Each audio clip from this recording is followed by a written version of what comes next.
দেখো, কিছু কিছু মানুষ আছে যারা নিজের কথা কম ভাবে আর অন্যের কথা বেশি ভাবে।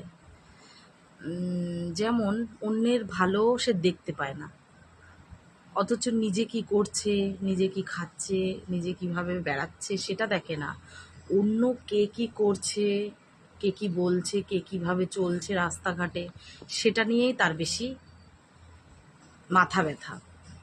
তাই এই সমস্ত মানুষের কথা বাদ দিয়ে তুমি তোমার নিজের মতন চলো, নিজের মতন থাকো, নিজের মতন, নিজের মন যেটা বলে সেটাই শোনো। কে কি বললো সেটা কানে দিও না, ঠিক আছে? তাহলে তুমি আগাতে পারবে। তুমি যত সামনের দিকে যেতে চাইবে তত তোমাকে পেছন থেকে অনেক মানুষ টেনে ধরবে। সেই টানাটাকে ছাড়িয়ে যদি তুমি সামনের দিকে আগাতে পারো, তাহলেই তুমি জীবনে সাকসেস হবে, এটা আমার মনে হয়। কে কি বললো, কে কি ভাবলো আমাকে নিয়ে, এটা না ভেবে নিজের কথা ভাবো, নিজের দিকে ধ্যান দাও।